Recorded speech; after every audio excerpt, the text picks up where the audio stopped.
Hi, I'm Reyna. And I'm Megan. Welcome to the Shh Don't Talk About It podcast, where we talk about all the things we need to say out loud but think that we can't. We're going to talk about all the things. We're going to shed light on them, we're going to embrace them, and we're going to fucking love them. So join us on this journey as we get rid of shame and start talking about it. Don't talk about it. Welcome to episode 2. It's all in your head. Or is it? But first, we're going to fucking crack those claws, baby! Woo! got it. Cheers! All right. Well, hey, we're really excited about this episode because it's all about mental health and ending mental health stigma. Yes. That's really important to both of us. It really is. Yeah. Why is it so important to you? Well, because I used to be guilty of having that stigma about mental health. I was one of those people that just thought that you're strong enough, it was like a weak thing to have anxiety, or you're strong enough to get over shit.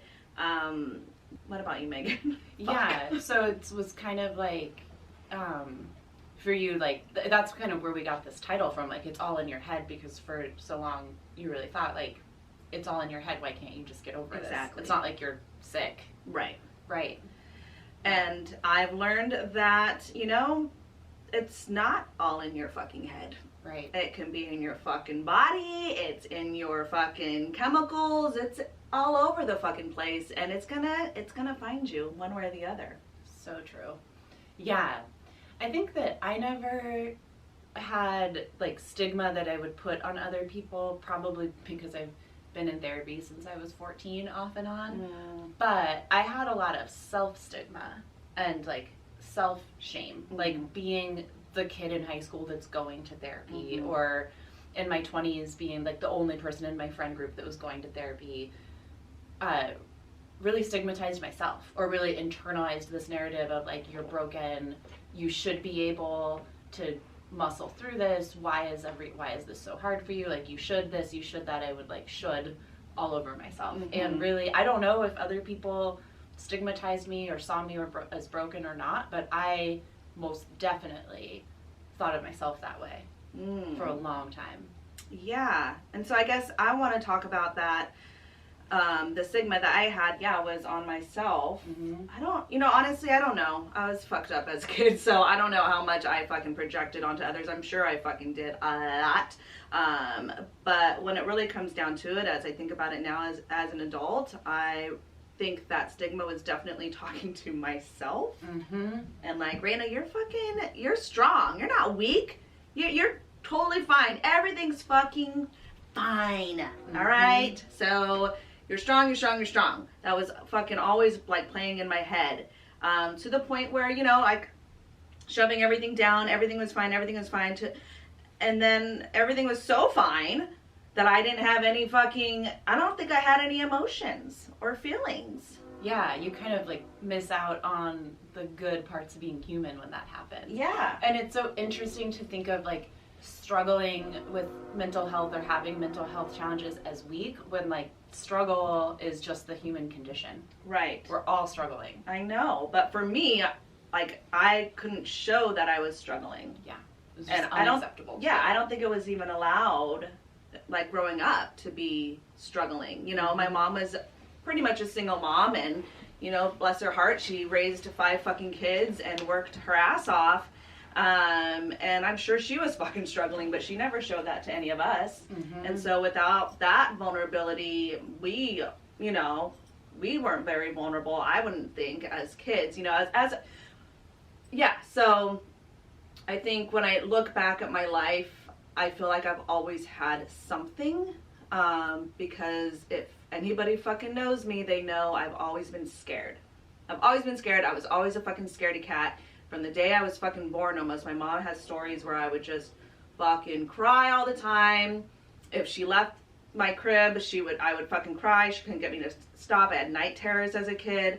I was very sensitive, I think, to this world, or to, like, the energy around me. As a kid, I think that's what was really going on.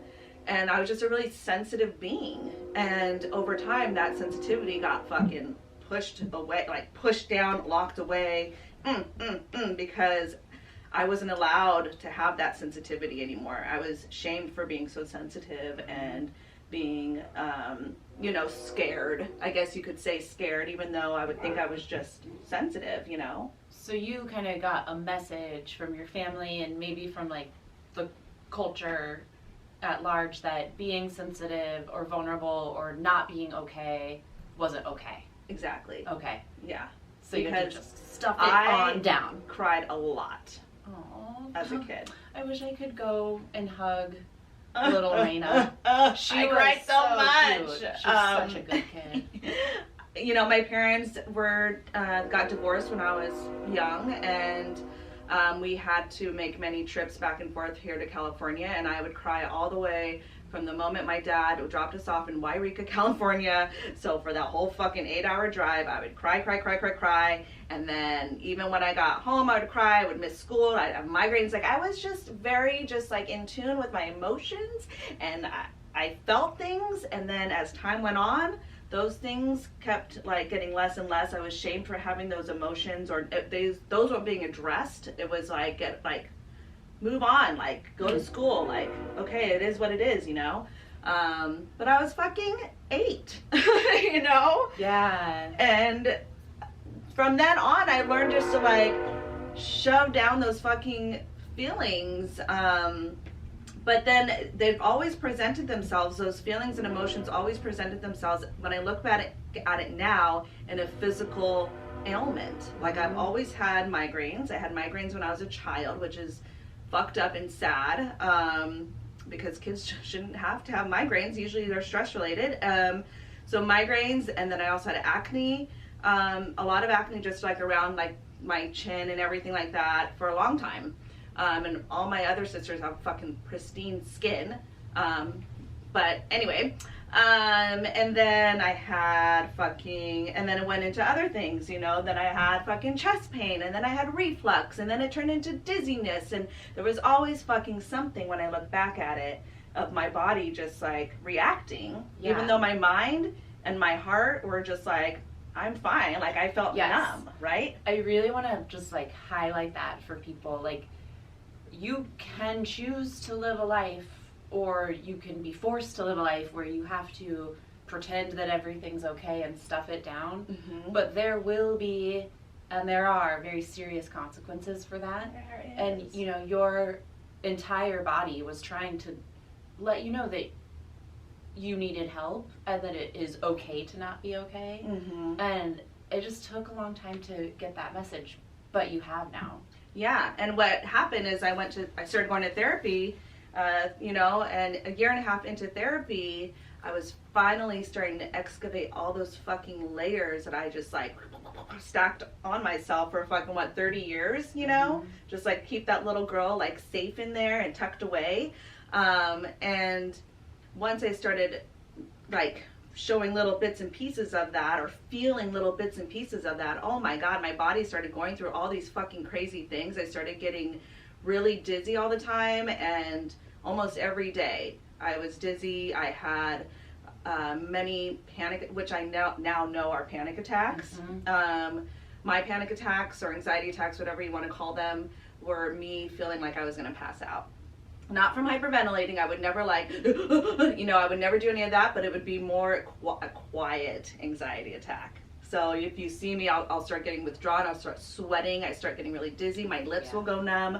Sometimes my hands will turn into claws. Sometimes you'll text me to ask if I can text you every 10 minutes to make sure you're still alive. Yes, because I just... It's not funny. I mean, it's not funny because it's very real for you. It's real.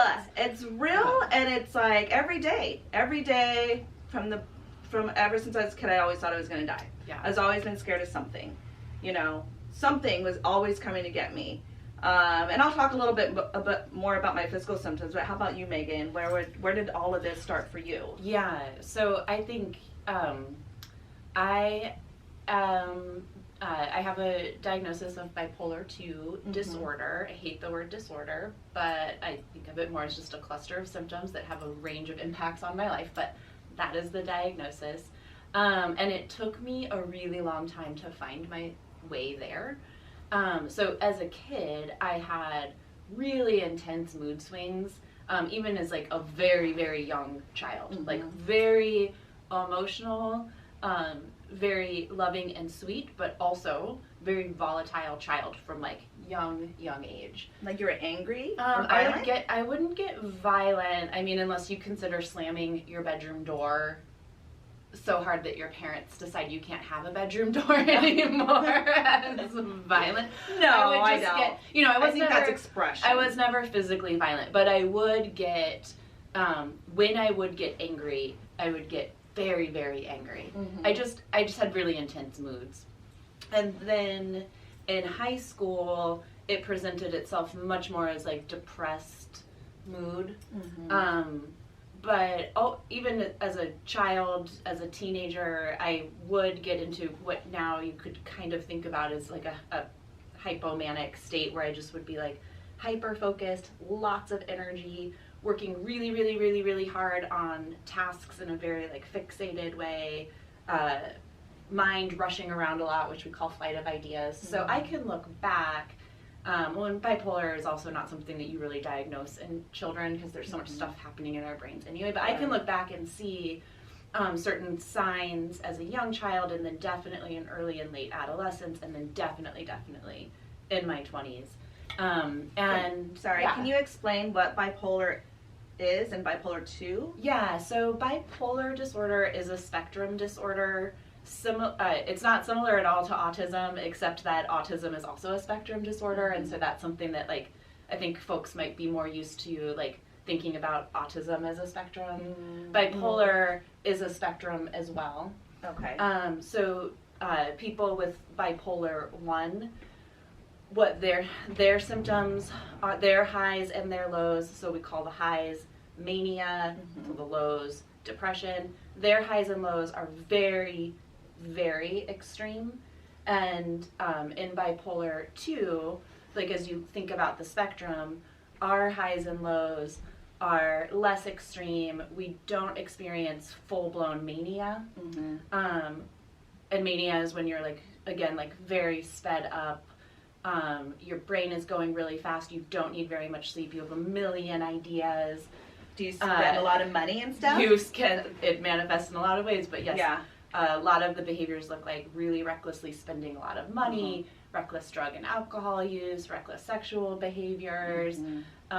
Oops, I drained my bank account and drove to Mexico. Can someone please come pick me up? That never happened to me. But, just like very elevated mood with a lot of high cost behaviors associated with it. How about delirium or? You can have a bipolar manic episode with like psychotic features, and some people do, and I imagine it's really scary for them. And psychotic features will look like, just kind of like feeling like you just want to crawl completely out of your skin.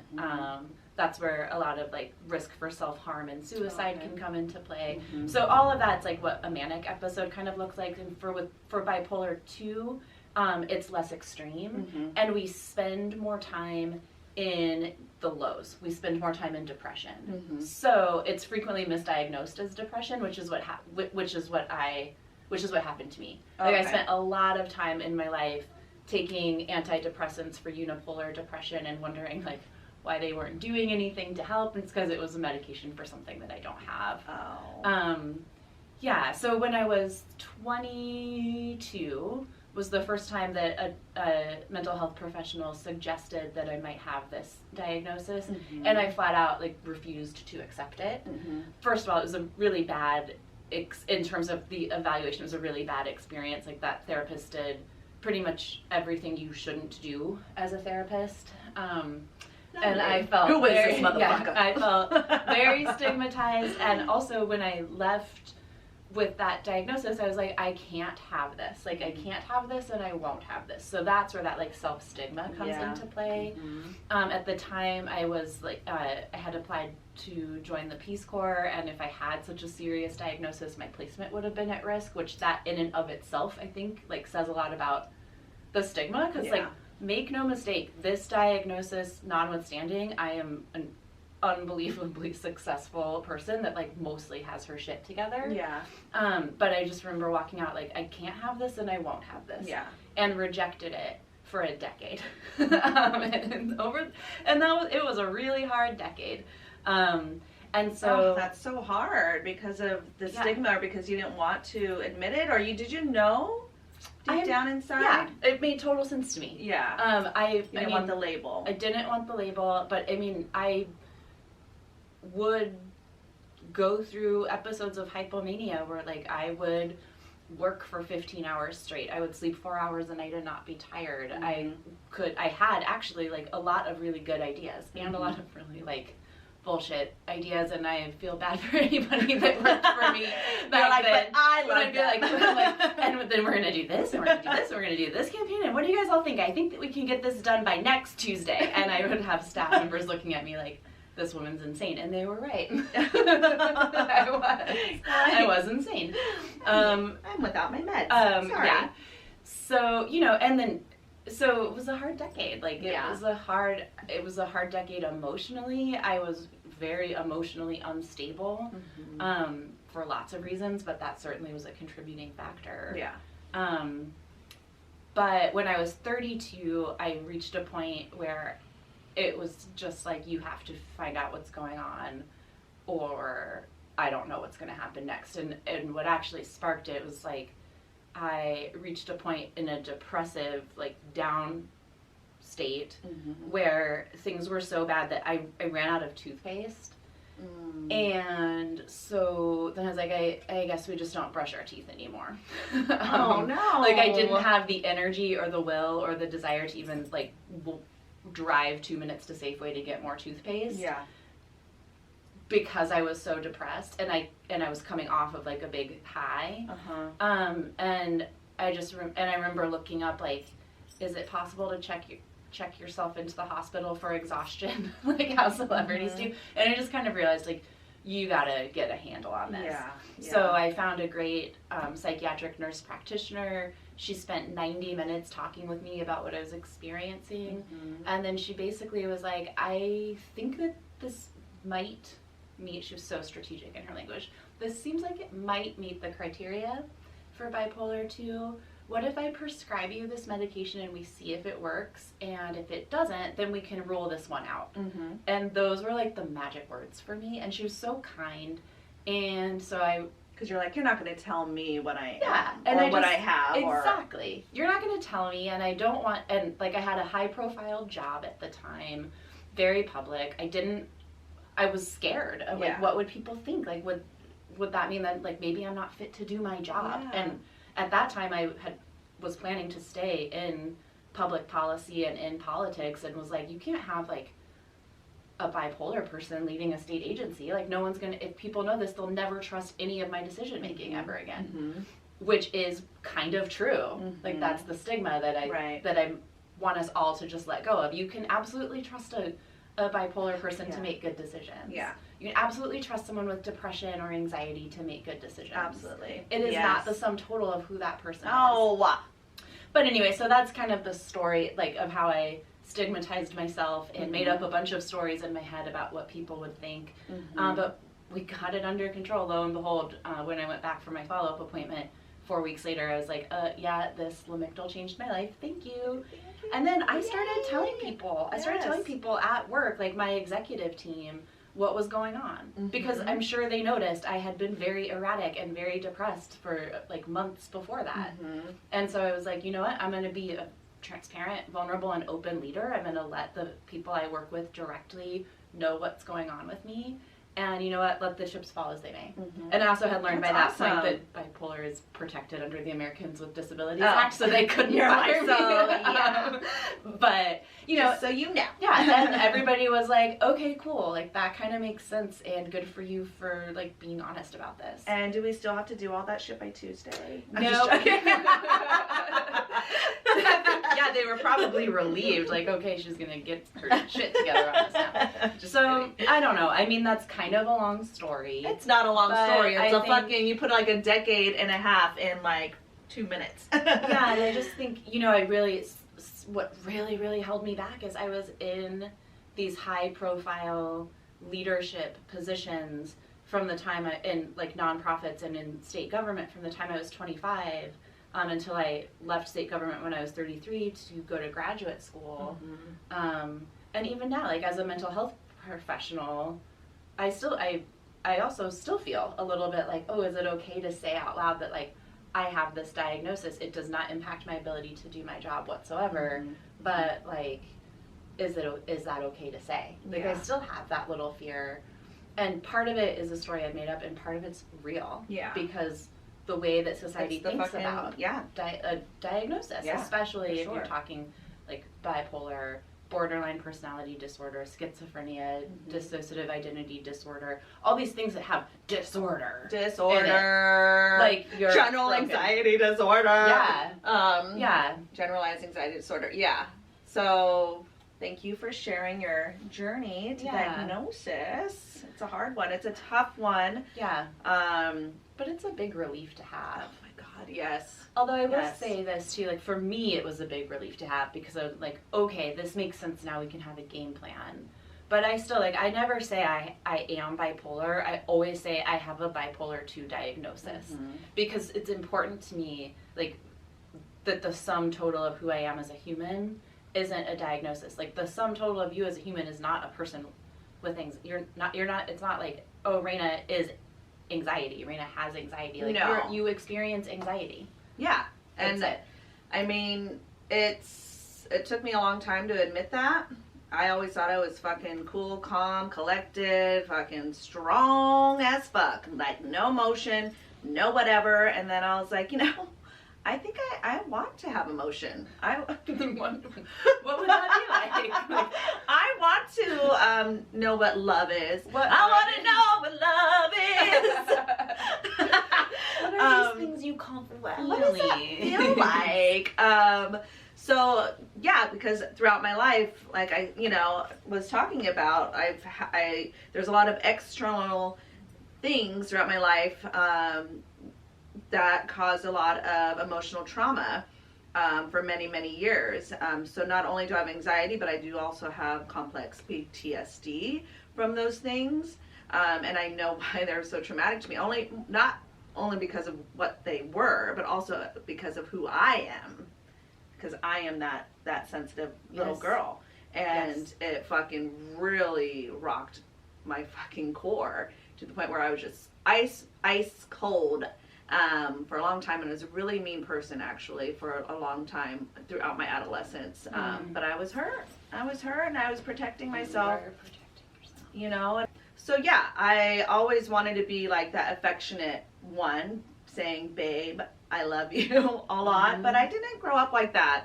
So anyway, as I was saying, I'll go back like a year and a half into therapy. I started like feeling these weird things in my body that I could not explain, and it scared the fucking shit out of me. And so yeah, I started getting really dizzy all the time.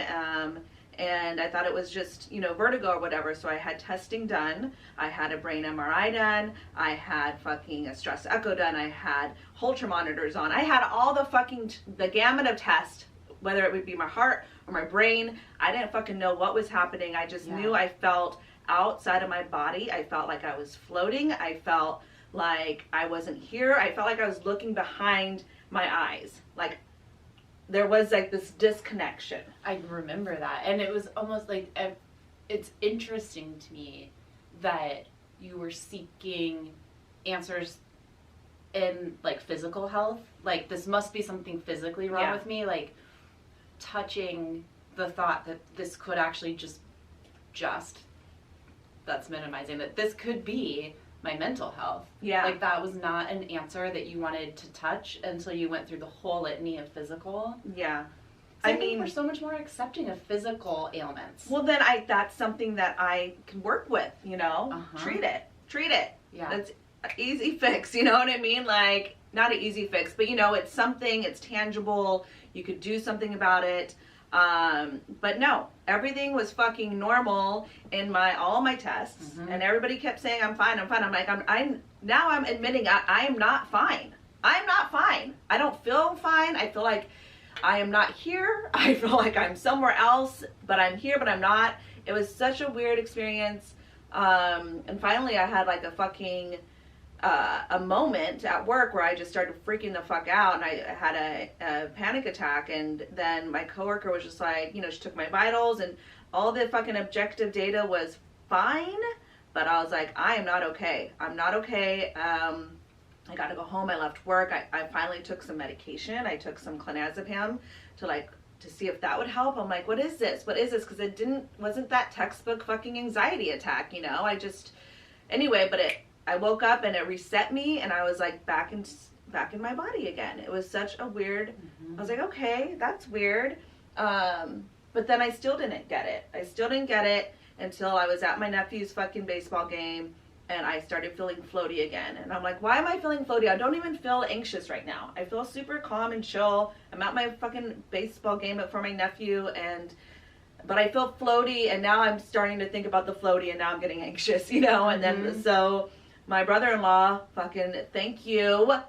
You fucking pointed it out that was anxiety, and I didn't know that was anxiety. And he, like, once he named that, I was like, okay, what? Yeah. And then things started fucking falling into place. Things started making sense of why all of a sudden my body was, like, starting to feel all of these things, and my mind didn't know what to do with those things because I haven't felt emotion like that in fucking years. I did such a good job at protecting myself. Yes, you did. And I think it's important to honor that, and then to say, thank you, self, for protecting me in that way. Yeah. And your protection is now holding us back from where we're going. Yes. We're going to try something different now. Yeah. It was rough, people. It was fucking brutal. How old were you? That was like 2 years ago, right? So like 38? It was last year. 38, 39? Yeah. Yeah. So I'm asking that question for a reason, not just to like put your age on blast. No, but what I want, ain't no shame in my game, baby. What I want people to kind of understand is that it can take a while to overcome your internal stigma and society's stigma about acknowledging that something doesn't feel right. Right. And to seek help. Mm-hmm. You were 38. I was 32 when I finally accepted the diagnosis. Mm-hmm. And for both of us, I think, like, the process of acknowledgement and acceptance and letting go of, like, self-blame or shoulding on ourselves, or, like, stigmatizing ourselves has opened the door to such incredible freedom, growth, exploration, permission to just be who we are and figure out what that means. I didn't know. You know? Like, the person I was wasn't the person that I fucking am. The person you were wasn't the person you were. No. Like you are. No. Yeah. It's like it was just like somebody behind all these fucking walls, you know? Like, I am becoming more and more open and more free. Like, I guarantee you I would not be doing this podcast if I never sought help. Yeah. If I never admitted to myself that I fucking need help, that there's a fucking problem here, people. But like, I would not be sitting here sharing my experiences with you. I would feel shameful for that, to be honest, because nobody needs to know my fucking business. That's how I used to be. But now I'm like, no, I want you to know, because I feel like so many people go through it, and I was one of those people, and I was alone in that because I didn't share it with anybody. And I just kept fucking going, and I was against medication. I was against taking any medication because I didn't need it. I didn't want that quick fucking fix. Right. You know? Let's talk about that. Yeah. But I want to I'm like connecting so strongly with what you're saying personally. And then also I have, as a therapist, I hear from people really frequently, I should be past this by now. Or I can't believe I waited this long. And it's funny because I will hear that from people in their very early 20s and people in their mid-60s. And everybody's putting that same blame on themselves. So if you're listening to this and you're connecting with any of this or any of it sounds familiar, wherever you are in your life, wherever you're at in your journey, it is okay to just say, like, I'm not okay, and I think I want to figure out how to get some support to forge a new path for myself. Yes, absolutely. You know? It's never fucking too late or anything. Like, it's right on time. It's right on time. I Wherever you are, there you are. I was 32. Like, Yeah, I wasn't ready either. I was like, I had a whole nother goal in mind. I accomplished those fucking goals. Yes. You know, hallelujah, thank you to my old self. But now I'm like, my new goal is to like reconnect with myself again. Like come home to that little girl again. Like let that little girl out of there, you know? Like, I don't know. And there's no shame in saying, help me. No. Well, so let's talk about some of the things that have helped. Because asking for help, seeking help, saying out loud, something's not right, that is one of the most courageous acts that I think a human being can commit, because we are just swimming in like stigma soup around mental health stuff. Yeah. So one thing that's definitely helped both of us is medication, but I think it's really interesting that you said you used to be totally anti-meds. Totally. I think a lot of people are. Yeah. And I will say, like, we can chat about this. Like, it's a balancing act. Like, of course, like, medication isn't a silver bullet that just, like, fixes everything. It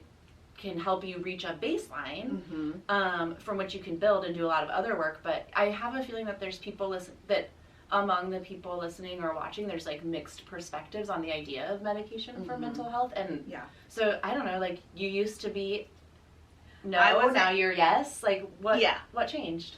What changed for me? Well, I used to be a no because I thought the fucking stigma, you know? I think it was something deep down inside where I didn't want to admit to myself, you know? And I thought medication, taking a pill was such a quick fix, and I didn't like that. Even though my whole fucking life, since I was a teenager, I always did some sort of substance to take the pain away, to distract myself, to numb myself, and, you know, continued on into adulthood doing that. But yet I could not fathom just taking a fucking pill to feel good, even though, you know, it was just a weird thing. I even wrote a fucking paper when I was in college, okay? I wrote a fucking paper.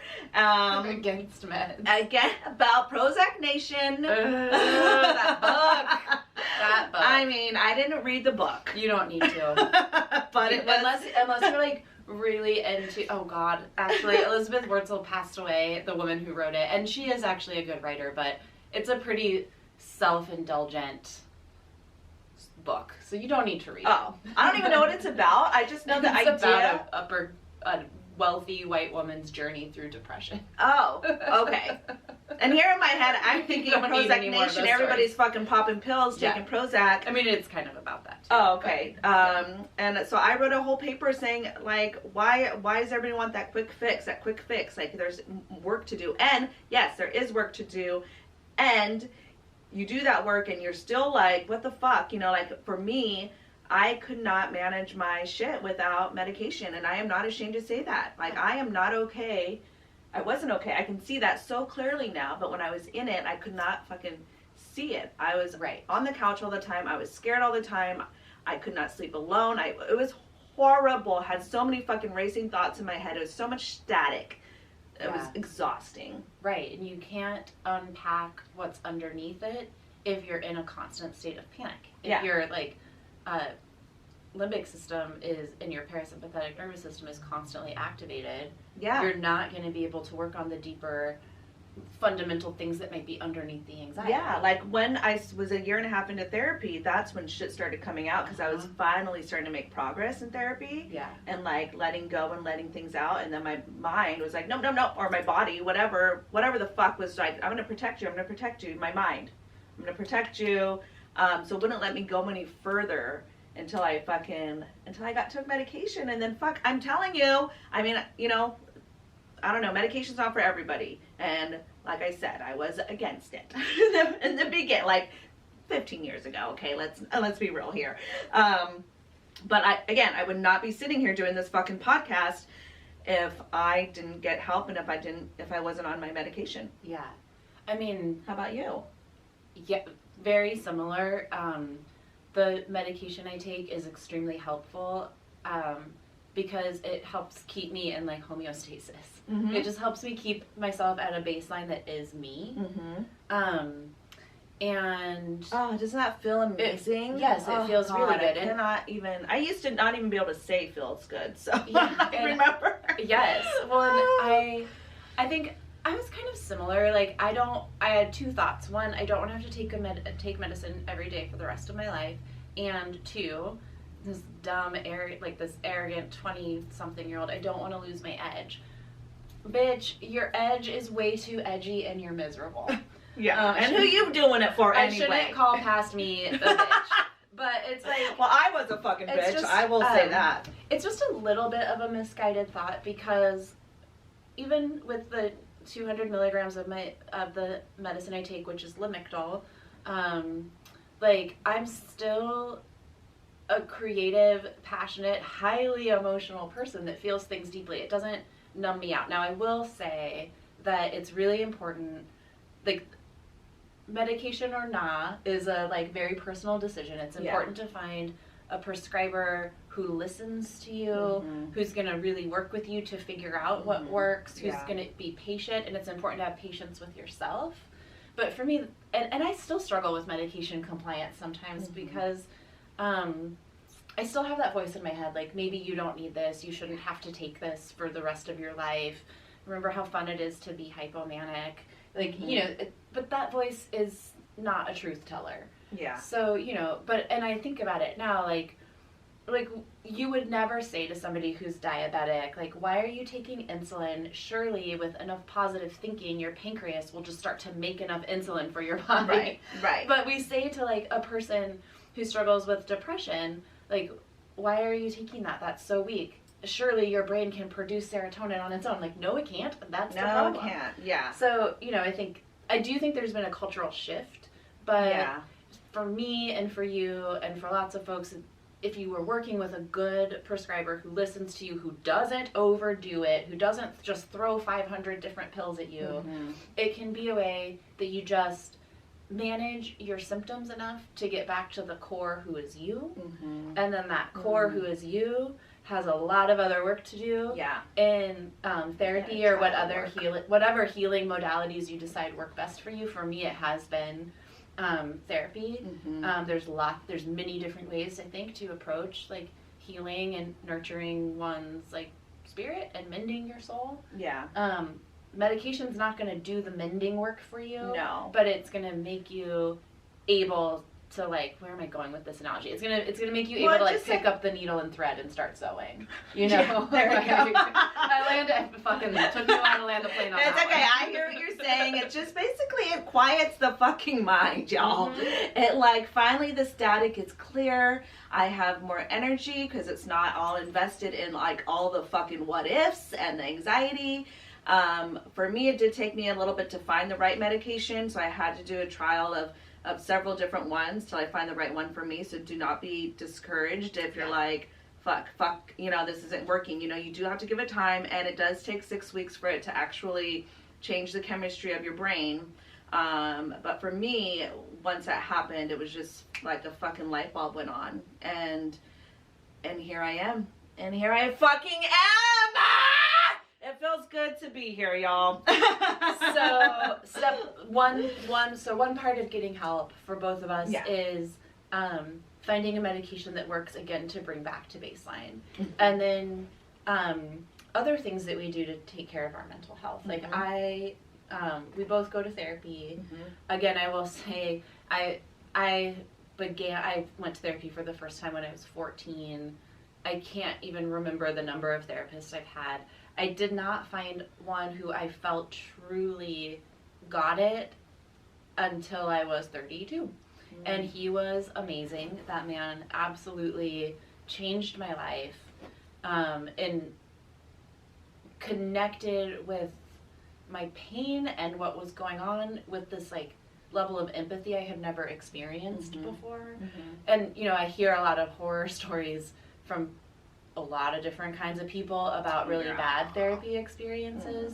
So what I do think, I think it would be kind of useful if we talk a bit about, like, looking for a therapist. Yeah, for sure. I mean, I tried one a few years ago before I actually went back, but it was everything I wanted. Like, she was good on paper. She was a woman of color. She focused on trauma. She was a woman. That was important to me. And I did like 2 or 3 sessions with her, and it was fucking bad. Do you feel comfortable telling people it happened? Because this is actually a red flag story, and I want people to know. Well, I mean, a couple things is, like, she literally did a whole, like, checklist, okay, like, for the DSM, right? Sure. Which was a lot, because what the fuck? Like, I'm not a textbook, You're not a checklist. I'm not a checklist. I'm not, it's like, what? Okay, I might have to pick and choose what the fuck, what category I'm in. Anyway, and then she also shared with me her religious preferences, which is really odd because she was heavily, I don't know why she felt like she had to share that with me, and I could not go deeper in, like, my sexual experiences as an adolescent because I felt very uncomfortable. And then from the stories that I did tell her, or I don't even know where she fucking got this, but she told me that I made it hard to love me. Like, I was hard to love or some shit like that. And I was like, oh. When Reyna told me that story for the That's first my time, fault? No, it was not. Oh, God. I was not even a therapist yet. I was still in grad school when you told me that story. And I hit the roof. A therapist should never say something like that to you. And if you have somebody like that who you are entrusting with your mental health, break up with them. Yeah. You know, I will say, like, if you're using insurance, they have to come up with a diagnosis. I wasn't even using insurance. Are you serious? I paid out of pocket for her. Because, like, that's... But she was new. She was new. I mean, I'm not that experienced either. I'm 18 months in, but that's true. Anyway, I mean, if you are using insurance, they do have to come up with a diagnosis within the first meeting to be able to have the billing code, yada, yada. However, there are ways to do that assessment and have that conversation with somebody that doesn't make them feel like a checklist. So, yeah, you know, it was horrible. I wanted you to tell that story because I wanted people to, I guess, hear us both say, if you go to a first therapy appointment and you feel dehumanized in that way, don't go back. You owe them nothing. No. Except your copay. And yeah, I mean, you're paying them to help you. Yeah. So if they're not fucking helping you, then you don't owe them anything. And so so she kind of, like, didn't scar me, but you know what I mean? Like, going into another therapist, I was like, had my walls up. Yeah. Because I'm like, fuck, you know? So it took a long time for my therapist now to, like 1.5 years for me to finally, like, give in, you know, and, like, admit something was wrong with me. And she hung in there with you. So that's an example of a good therapist, you know, who just sort of, like, went at your pace. Yeah. Like, kind of probably recognized what was up and didn't push you. Mm-hmm. So there are the horror stories. There's also the incredible, like, empathetic, thoughtful people who are going to, what you want to look for is someone who will go at your pace, who really listens to you, who's not forcing their own agenda, who, like, at a minimum, makes you feel human. Yes. You know? Yeah.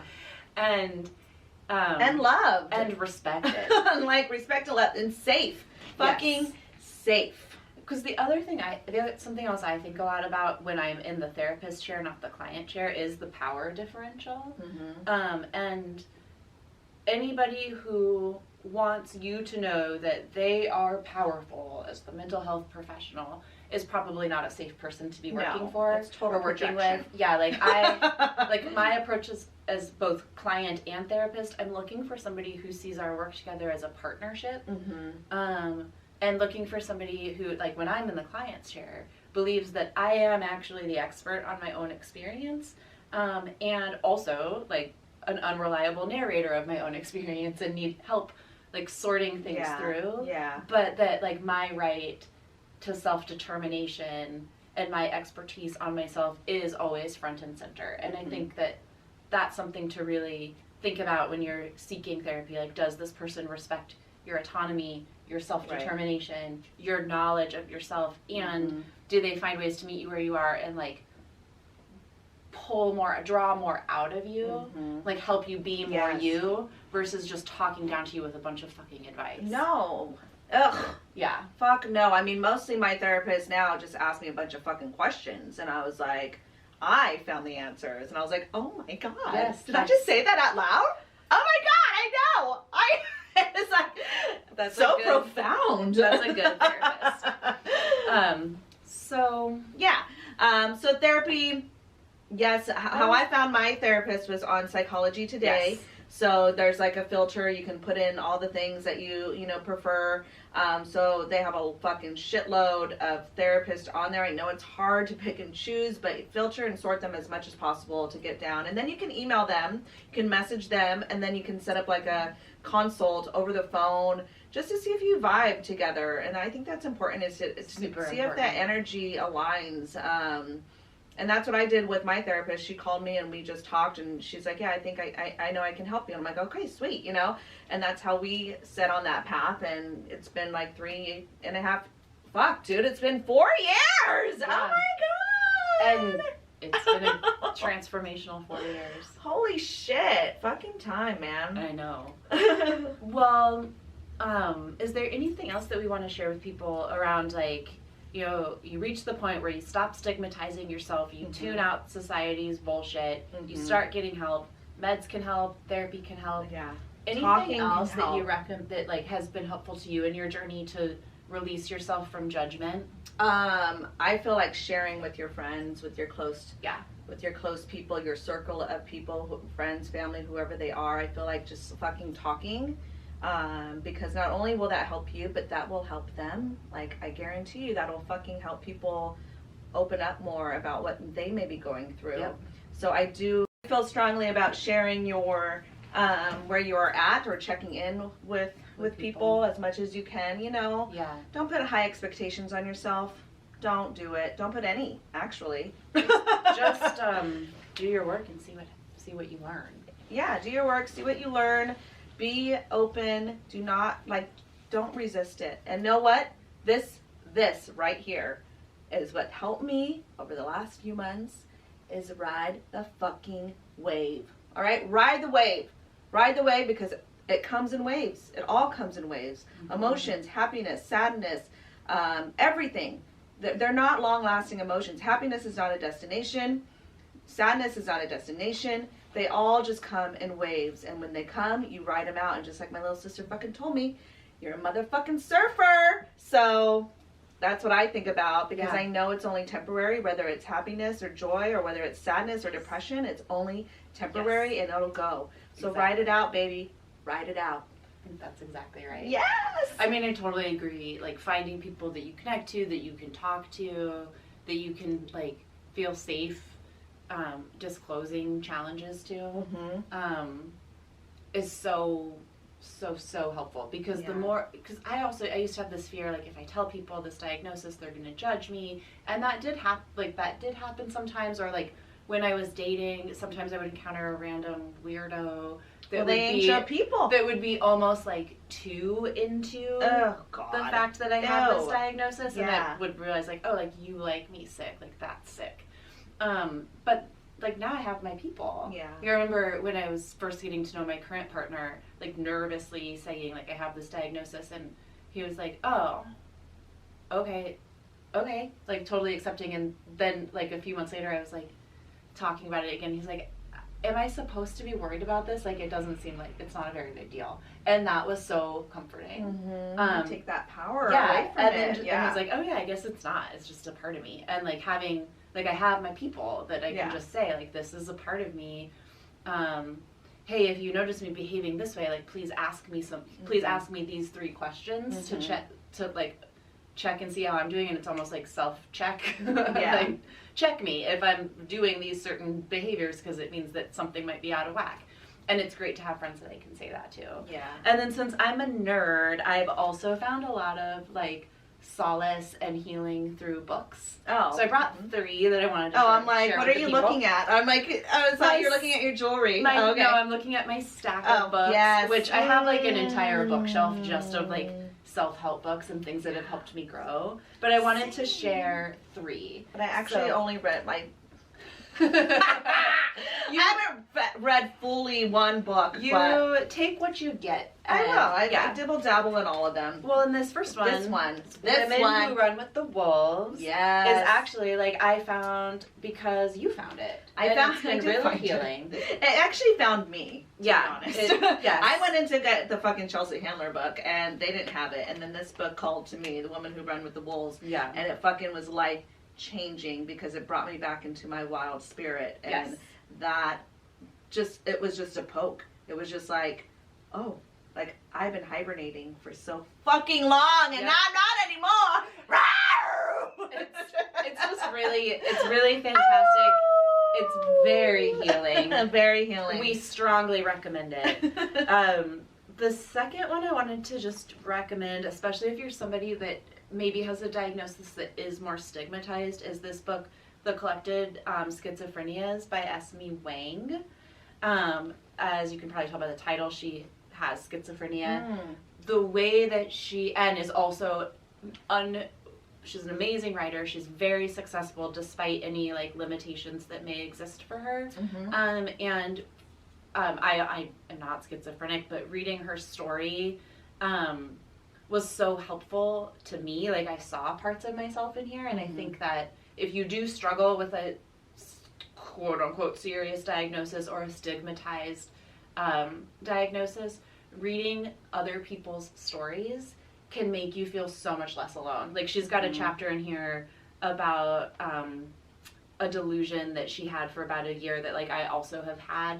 I don't want to go too far into it, but for like 6 months, once I sort of thought I might be dead. Wasn't sure if I was or wasn't. This was a long time ago, but anyway, so it can be really helpful to read other people's stories. Yeah. And then this final one, which is actually where we're going to find our pearl of wisdom today, is by Marya Hornbacher. It's called Waiting.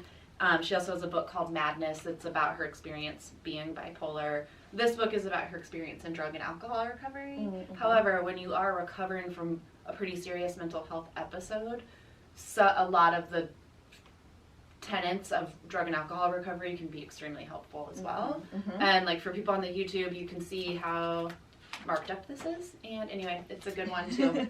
So I'll put all of this stuff and more in the show notes. Yeah, I love it. Do you want to share a pearl of wisdom from this one of these books that you have? Yeah, so this is from Waiting, and I'll just read it and then we can sort of reflect on it. Sure. But it says, the spiritual journey moves back and forth, goes around in spirals, descends and ascends again. It's not a straight shot from the depths of despair that we feel now to the grace we hope to feel soon.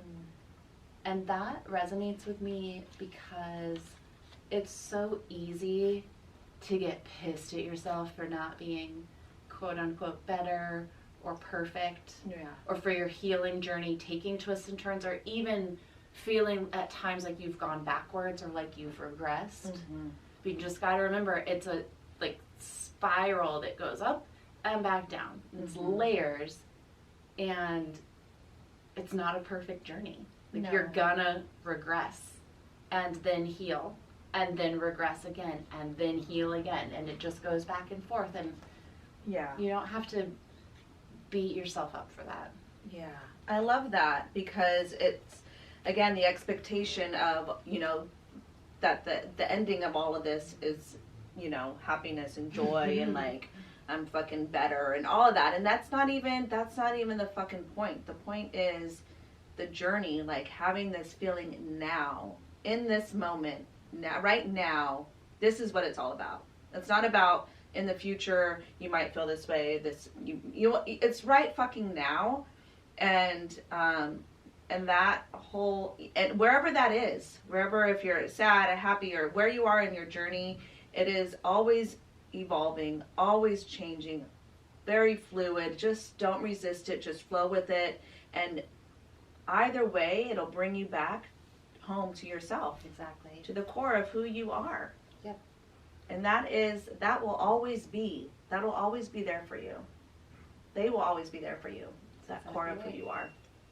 So, oh, thank you guys for listening to this episode. We have so much more. I mean, this this was a lot of mental health, but we'll do more. There's going to be many more to come about so much shit. There's a lot of fucking shit, y'all. I mean, so we have a lot, and y'all have a lot. We've been hearing from you. Yes, we have been hearing from you. So, we appreciate it so much. Yeah, we just want to say, you know, this is only our second episode, but we've gotten so much love and so much support. Thank you. It means a lot. We were really surprised and really grateful. Yeah.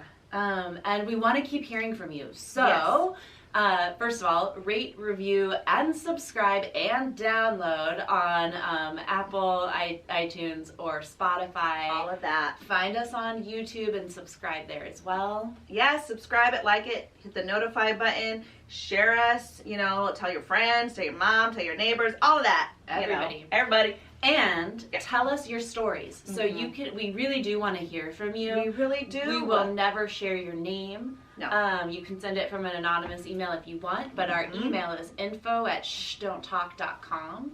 When we say shh, it's always with 3 H's. And we're also at Instagram. Where can the people find us on Instagram? Instagram is shh_don't talk podcast. Find us on Instagram, follow us on Instagram for, you know, daily little, you know, tidbits, or to know when our next episode is coming out, or, you know, actually our next episode always comes out on Tuesdays. Don't talk about it Tuesdays, but, you know, we have little fun, you know, things on there. Yeah, come say hi to us. And until next time, stop beating yourself up. You deserve to get help. Yes. There's nothing wrong with you. No. Do not shame yourself. Do not shame yourself. We love you. We love you. And we will we'll talk about periods next time. We sure will. All right, y'all. All right. Bye. Bye.